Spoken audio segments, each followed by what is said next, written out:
When you can't make it to City Hall or the school board meetings, local journalists from the Brainerd Dispatch will be there to report the facts and get your questions answered. Local news works for you. Stay up to date at BrainerdDispatch.com.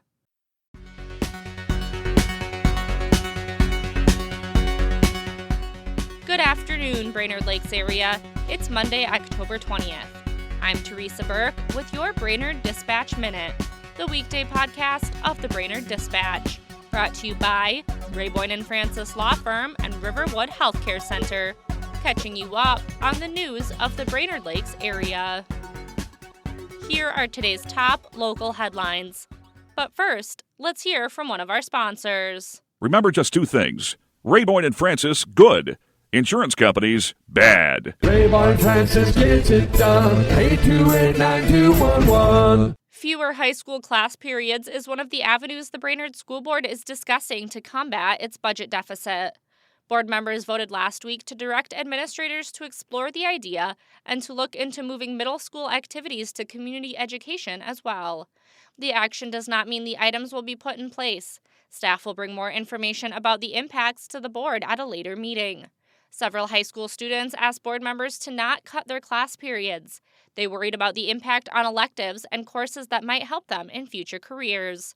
Read what they had to say in my story in today's paper or at BrainerdDispatch.com. Jennifer Carnahan's 48th year was a roller coaster. She was elected mayor of Nisswa in November 2024 and a month later was diagnosed with breast cancer. Her tumor was small enough to be removed via surgery, followed by chemotherapy and radiation. Carnahan has found comfort in a support group through the Mayo Clinic. She was deemed cancer-free last summer, and she now urges people to get mammograms sooner rather than waiting until age 50. Echo Journal editor Nancy Vogt has Carnahan's story in honor of Breast Cancer Awareness Month in Saturday's Dispatch. The Brainerd Police Department received a grant from the state to add traffic safety officer positions as they look to curb crashes and traffic-related fatalities. The grant will give the department the ability to add an officer to each shift to work on traffic safety measures, like seatbelt use, distracted driving, speeding, and impaired driving.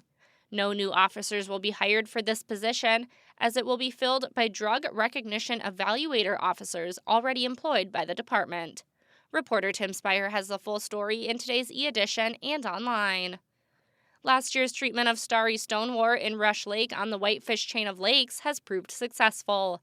A team of divers returned to the lake a year after the treatment and did not find the large hairy mats they saw in 2024. Instead, they found the plants had largely been knocked down, leaving a mostly muddy, bare bottom.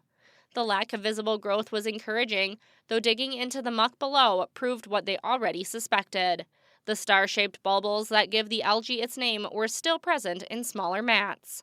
No lake has yet been successful in eradicating an infestation of starry stonewort, but there are hopes Rush Lake could be the first.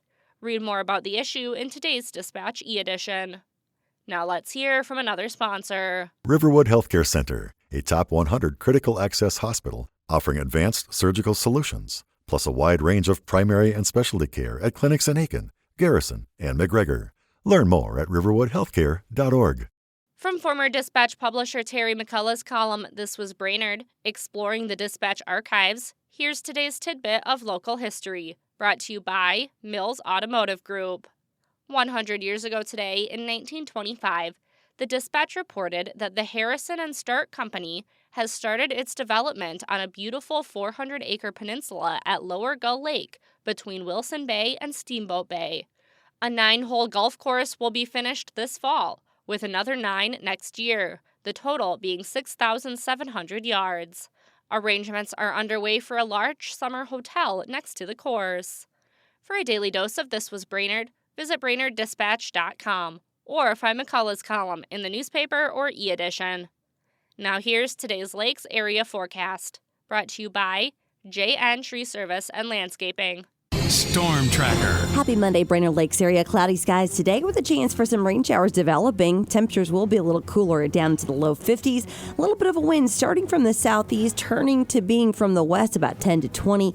Overnight, those rain chances start to ramp up. Temperatures falling to the upper 30s. Might see a wet snowflake mix in with some of those raindrops. Those snowflakes will be melting if you see any. Then we get to your Tuesday, some morning rain showers. Again, a snowflake may mix in. That will be melting away, though. The wind ramps up throughout the day on Tuesday. It will be a chilly one as well, up to 43 only for the high. Lighter winds expected, though, and drier skies on Wednesday. Partly cloudy and a high of 48. Back into the mid-50s with full-out sun on Thursday and near 60 for Friday and into the weekend. I'm Storm Tracker meteorologist Jesse Ritka. Thanks to Mills Automotive Group, Rayboyne and Francis Law Firm, Riverwood Healthcare Center, and JN Tree Service and Landscaping for their support. And thank you for listening to the Brainerd Dispatch Minute. For more news throughout the day and for information on becoming a subscriber, visit BrainerdDispatch.com. Have a great day, and we'll catch you tomorrow.